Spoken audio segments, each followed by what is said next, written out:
Yesterday, we had a 5-game series. We'll see if today's competitors are up to a similar challenge today. On one side, we have TSM, who nearly took down every team in their path to earn that number 3 seed. And today, they go up against a surging Echo Fox, whose last-minute return of Rush propelled them to pick up wins versus Team Liquid and Cloud9. Hello, everyone, and welcome to the LCS Countdown, where for 30 minutes, we check in on the effects of patch 9.6 and preview TSM versus Echo Fox until the timer reaches 0 and we jump into Champions Select. FlyQuest picked up the win yesterday against Golden Guardians in a 5-game series. We'll see who their semifinal opponent is after today's match, Echo Fox versus TSM, where Team Liquid will have the choice, as is their right, as the number 1 seed. Of course, TL Steve already made that call for the squad. Yeah, it doesn't even know, but apparently TSM's going to win this series, and they're going to pick him, regardless of how it looks. If they lose, he's also going to pick him, right? But yeah, we're going to pick him. I don't know what happens then. He has to do it. If he doesn't pick him, we can't trust him anymore. Exactly. Well, we should get the flame on Twitter if he doesn't, right? That's how. Oh yeah, absolutely. For sure. And here on the desk, on Twitter and on the desk. We can flame him everywhere. Exactly, everywhere. Ooh, perfect. No one's safe. We normally praise the supportive play styles that give resources up to one's teammates, but sometimes you got to spend everything on yourself just to say, I'm helping. Brought to you by State Farm. In his game versus Golden Guardians, Pobelter spends every oh-crap ability to buy time for his team's arrival. Like it needs to be more about the split, but we haven't seen them continue. If you can't kill him here, you're never going to kill him, period. Golden Guardians trying to make it happen. Pobelter the target. Over the wall goes Wild Turtle, looking to make something happen. Santorin grabbing the kill onto Froggen, and FlyQuest turn this one around real quick. I mean, you feel terrible. You just have 4 people taking one on, and you can't kill him. How does that look like when they have the whole team? On the other side, the other person feels great about that. Pobelter's like, come at me, let's go. I'll take you all on. It's like the second or third time in that game, too, we did something like that on Swain. Just got off to an absolute smashing start, and that's the kind of champion that can 1v9 in situations like that. It was a total turnaround moment for the series as well, as that was in Game 2, and they'd pushed it all the way to Game 5 for the victory. Only 5 teams remain in the race for St. Louis, which means it's time to say goodbye to a team that made the rise from 10th to playoffs this split in RIP Golden Guardians. Don't say goodbye when you don't have to go. It doesn't really, I mean, it does matter. Yeah. As long as we're on the same one, it doesn't matter. So it does matter? No, it doesn't matter. See you later would suit me fine. But can they stop this TP? They do! Oh my God! It is over! And Golden Guardians retain control! But don't say goodbye. It does matter. But it does No, matter. it doesn't matter. But it does matter. Did it matter? It did. It did matter? It did matter. They got some fond memories this season. Yeah, I mean, I think that's something we have to celebrate, right? It is the trajectory of this team over the course of their 14 months as an organization. Who else is going to play Vel'Koz for us? I don't know, There's man. a handful of Vel'Koz. There are a couple Vel'Koz. That was it.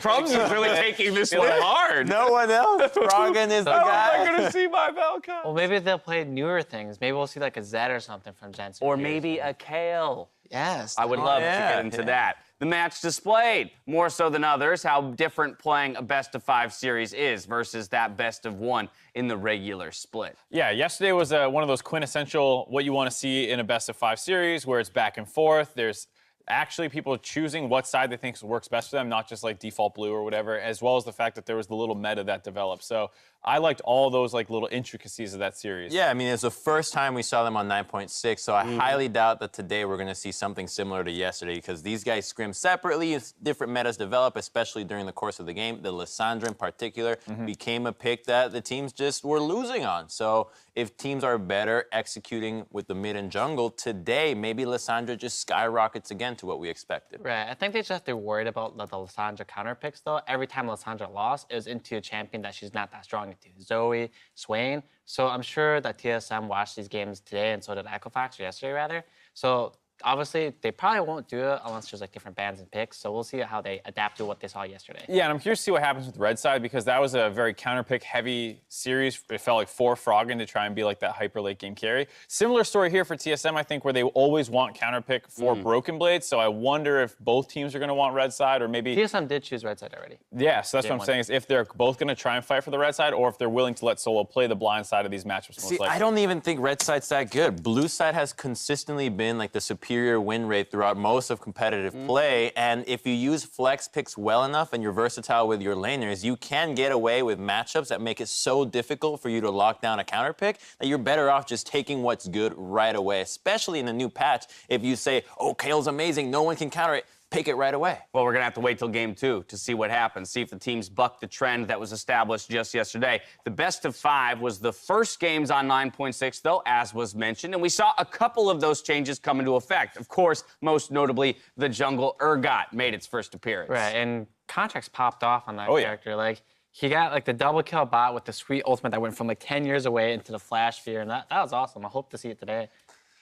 I mean, I hope to see it in the last series as well. He did so well and then just put it aside. Which of the two junglers Yeah. today would be more equipped, do you think, for an Rush, Urgot? for sure. Rush, I mean, absolutely. There's that Reddit play the other day about him just like flashing over the red buff, right? I don't know if he'll do that here in this series, but he's been playing it a lot in solo queue. Yeah, I think Rush is more of like the I'm going to carry a little bit harder, whereas Acadian is almost always playing early game aggressive champions to set laners up versus himself. And so, like, that's more of a Vi, which I know you love, James, if it's going to come in. Man, I want that They're so playing bad. Vi in LPL. They're playing Italy in the LPL. They won Worlds last year. Let's Why go can't to we China. copy Give it to me. Will we have a Kale sighting? Yes, fact. Yes, facts. I think we will. Let's do it. I'm going to say no. Okay. I don't think so.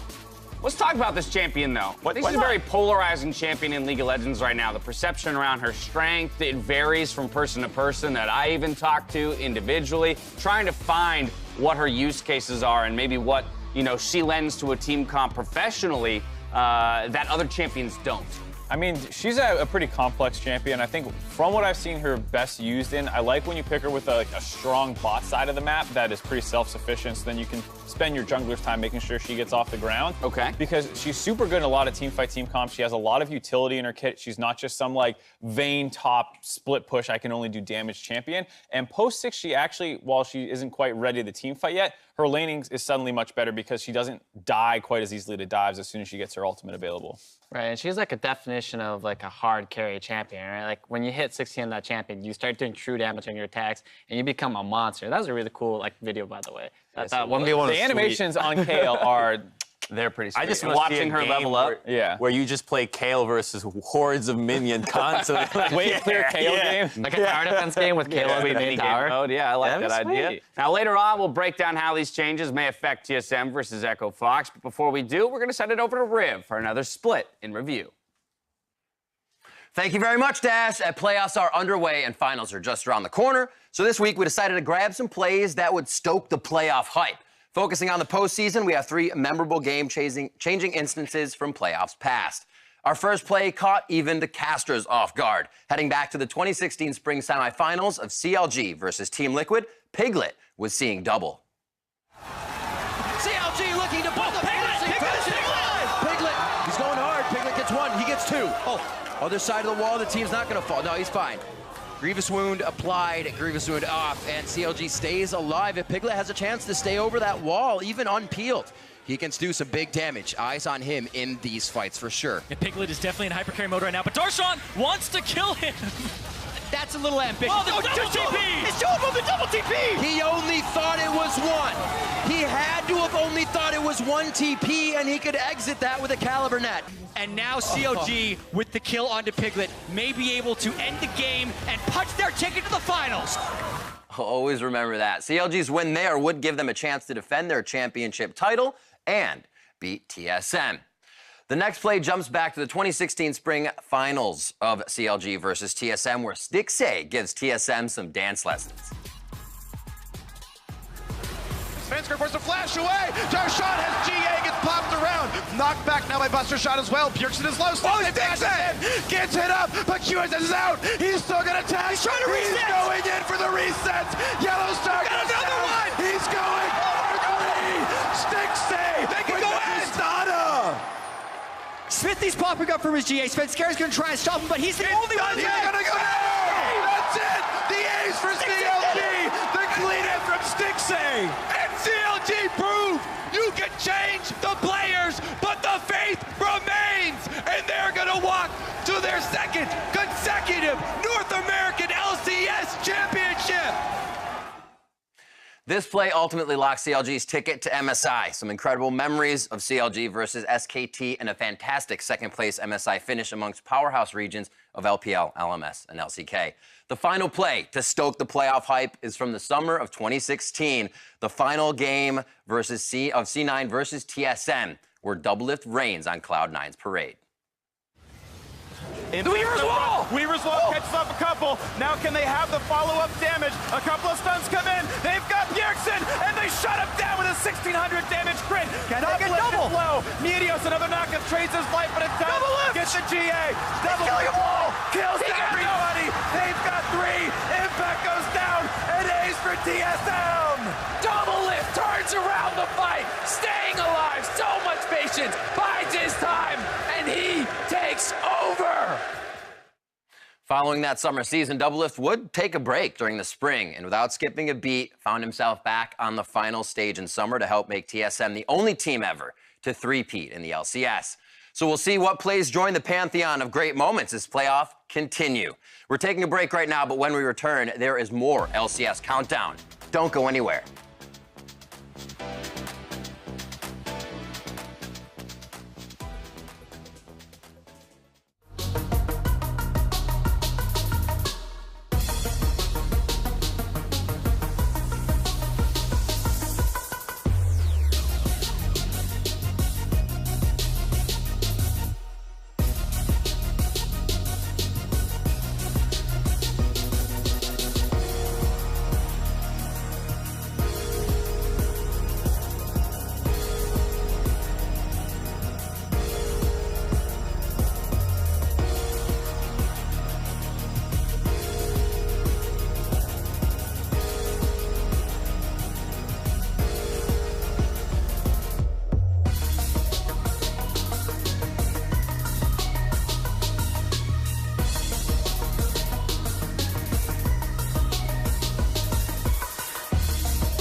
Welcome back to the LCS Countdown, where we're kicking off the second quarter final. TSM versus Echo Fox in just about 15 minutes. Now, before his playoff match versus his former team, Song caught up with Avali to share his postseason plan. Thanks, guys. I just spoke with Song, head coach of Echo Fox, kind of about the team atmosphere coming into today. He said that the team put in a lot of preparation, both into their game macro as well as communication. The team is feeling super confident after the way that their regular split ended. And, you know, he is aware of Hakuho, Solo, and Apollo's history versus TSM. So we'll see how today goes for them. Thank you very much, Avali. I, too, would feel confident based off of TSM's regular season performance moving into this matchup. I think it is important that Song recognizes the trio of players that handed TSM a loss last spring in the postseason. But, of course, it is a new year, a new time. I mean, it's pretty funny that he was coaching against them in that series, now with them. It's like bittersweet maybe a little bit. Yeah. It'd be a weird emotion. Without a doubt. But let's dive into this quarterfinal series. I think for TSM, it's all about bringing their fans back from a disappointing 2018 for an organization that historically has just performed so well. Right, and they have looked dominant this season. Like, they look like the strongest team in the second half of the split, and they're coming to this playoffs, like, as a lot of people's favorite to actually win the entire thing.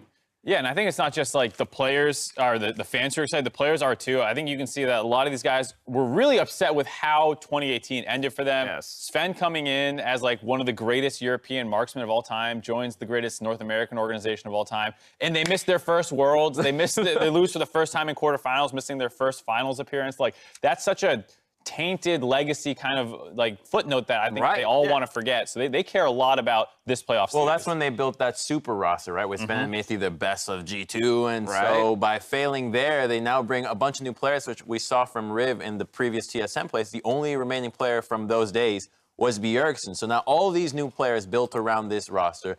Not a lot of experience across the board, with Acadian having no playoff experience, Broken Blade being essentially new to the NALCS, and now you brought in Zix. And to me, that's really been the star of the show, because he's been able to take this team that started off shaky, but with the confidence to say that once they get going, they can beat anyone. And in best of 5, Zix's role becomes all that much more important. It's also important to note they only dropped 1 game on the back half of the split. Likewise, Echo Fox, now in a much shorter time period, did go on their own bit of a tear to end the split on a 4-0 run.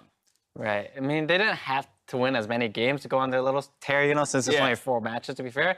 But they were playing against really strong teams, right? They took down C9, they took down Team Liquid, and it wasn't like they were like, they played those games really well, so it's not like they fluked into their win or anything like that. So if people are expecting Fox not to put up a fight here, they're going to be sorely mistaken. But they're really smart in their draft, because they recognize that Jarvan's a super strong pick right now. First picking it for Rush multiple times with the Azir, with the Jinx, even Morganas and Lulus. Like, they're experimenting a lot that I think is going to be a huge impact today, because that's how you catch the top teams off guard. That's how you're going to catch TSM off guard. Yeah, and I think Rush in particular, hopefully we see more than just the Jarvan. That was what they leaned on a little bit in their run, but he has looked so much better since coming back from like the little break he had.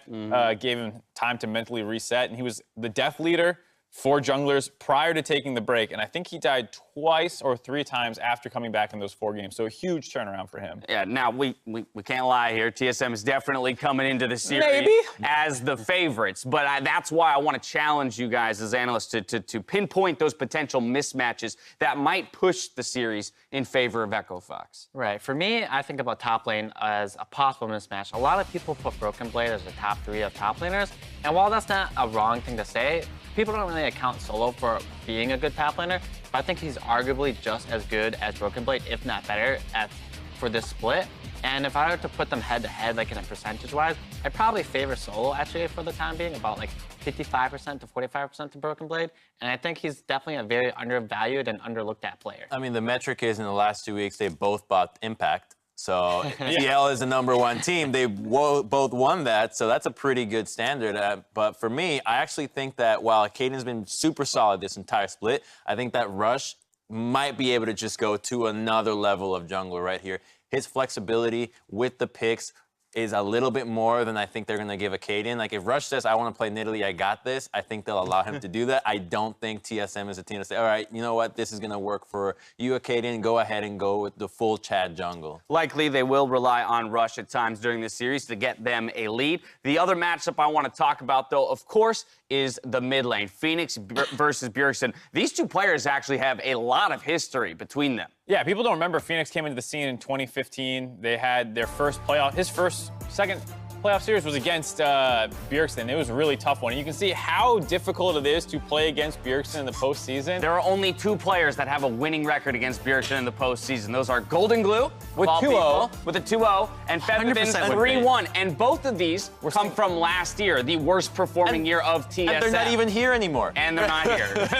And it was single series matchup. So when you play against Bjergsen, like small sample size, everyone but those 2 guys have a losing record versus him in the postseason. So that puts a lot of pressure onto Phoenix to actually go out there and have a fantastic series and control him a little bit. Yeah, so let's take a look at that featured matchup in the 18 times that they have met. Now, this isn't just postseason. This is all time. Phoenix has only come out on top 5 out of those 18 times, 13 for Bjergsen. But the stats are actually what jump out to me behind all that. They don't look so bad for Phoenix in a matchup where he's lost, you know, that many games. Right, but stats only tell a portion of a story, right? You can, like, with those 4 stats, it makes it seem like Phoenix isn't actually that bad against it, but it's hard to say, like, what his impact in the games are as Bjergsen, like, roaming early game, taking control of the map, and, like, just dominating him.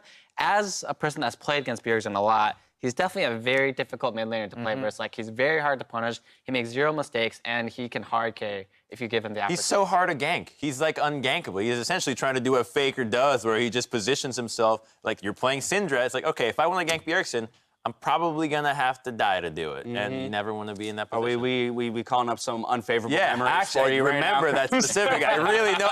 There's a game I'm pinpointing. I'm Kha'Zix against Syndra. It's not a good time. I love it. I love it. We'll see if Bjergsen can do any of that fun stuff today. We're stepping away. When we return, we find out if the magnets I dropped on a PC in the back room killed Jat stats, and look at the predictions coming into this series. Don't go anywhere.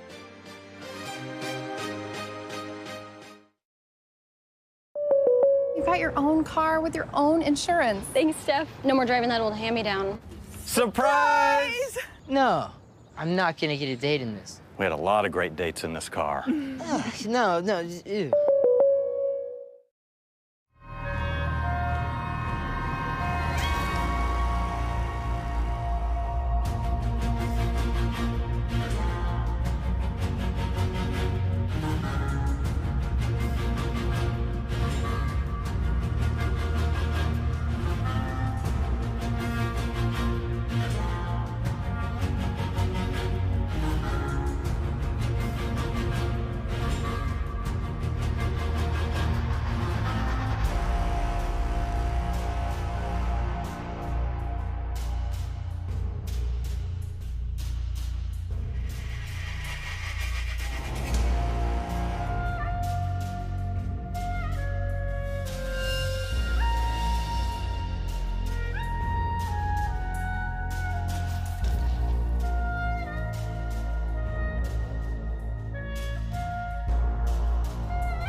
Welcome back to the LCS Countdown. We're about 6 minutes away from TSM versus Echo Fox. And as I mentioned earlier, I ordered a 14-pound box of magnets that I ran over some computers in hopes of destroying Jat stats. So for our next segment, I wanted to bring back the dance crew that...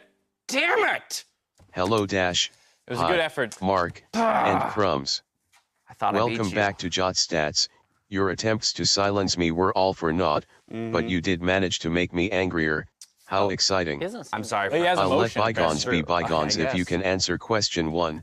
Yesterday, we showed a playoff facts graphic that said Oli had the highest win rate in the LCS playoffs all time. He lost, so he no longer holds this record. Who does? Win rate all time. So he only went 2 and 3, and he really bumped down that much. It was Viper's first series. He went 3 and 2. Is 60% the highest? There's no way. No, because Ole was 79%. Will it be a pole He was vaulter? 79% prior. So you think there's nobody in that 19% right range? It's gotta be someone from IMC. Is it somebody like random, No, like not Double?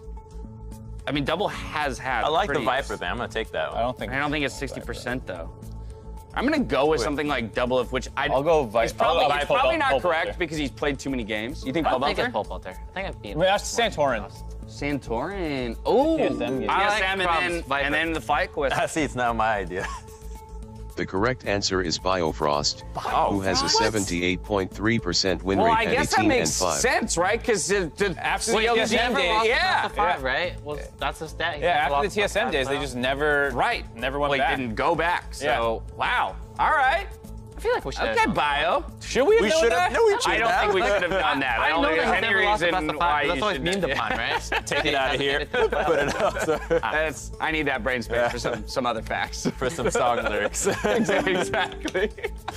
Question 2. Yesterday, Froggen had a 60.1% damage Yeah, share he in did. Game 3 against FlyQuest. However, this was only the second highest damage share in playoff history. No, that was a. I'll World give you game. credit The if you Caitlyn can one? guess who scored the highest, or what that number was. Who plays a poke champion? So, Varus, remember when Varus mid was meta? There's no way it's more than 6. Oof. Varus mid was sick. Did Arrow have a game where he was like Varus and did a bajillion damage? I don't think so. What about Bjergsen as some kind of mid lane champion that does poke? What is the number? Like, we're supposed to know that? Wait, what is the number? I didn't even see that part of the question. Bjergsen with. Okay. All right, I'm What gonna is go with question? 62%. I'm gonna go with 65.3%. 67.1. I have no idea who though. 62.2, I just discovered to call out a Bjergsen. number and then 71%. hope that it was like 6A in that Tristana game. So no, because there was a No. The correct answer is Cody's son, who had a 62.3% Yeah, I was really damage close to share that. as You were very Caitlyn in a close. win over Clutch Gaming in the 2018 spring semifinal. kidding me? Yeah, these are These very are just so they're obscure. so hard and specific. I think it's time I see other people. It's not me. Please. After it's those you. questions. I've heard but this we've too been Let's see if asking you there's to a do smarter that bunch all, of analysts all I can find split in the long. LCS studio. Wait, where did he go? Hello fellow kids and Avali. Please be better than the analyst desk. This one is multiple choice. Who is the most picked champion in the LCS playoffs all time? A Thresh, B Gragas, C Braum, D Caitlyn.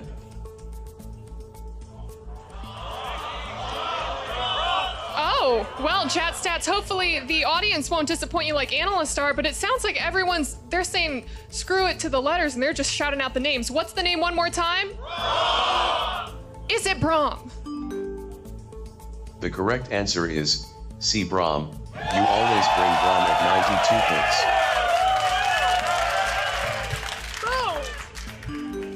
Thank you audience. Your participation is noted and maybe some of you can give the analyst desk a run for their money. For now, let's send it back to those yahoos.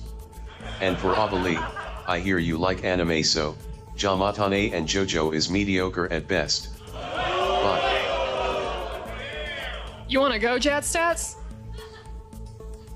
I like Jazz Stats a little better. I was now. gonna say, I appreciate the jab throwing it Ovely there at the end. What I don't appreciate is the ease of that question as multiple compared choice? to the difficulty of the questions we were getting. One, multiple choice, and two, that's straightforward. It's a very popular subreddit Unfortunately, fact. we only have 45 seconds, so we can't sit here and complain any longer. We have to talk about your predictions for this series. We'll complain later to Jat Stats, but your predictions for TSM versus Echo Fox High. We're starting with you. TSM 3-0. We jump over to Crumbs. We get the 3-2, and Mark also 3-0. So why so convinced it'll be a close series? Because right now, you can play so many different champions, and you're not capable of practicing against those every single time you go into a scrim. Echo Fox has been busting out so many new picks in the last 4 and the different priorities. They're definitely looking at the rest of the world as to what is really meta, not just in the LCS. And I think that is what's going to allow them to take 2 wins. Not enough to win, though. Hey, I like 5-game series, so I'm hoping you're right, Crumbs.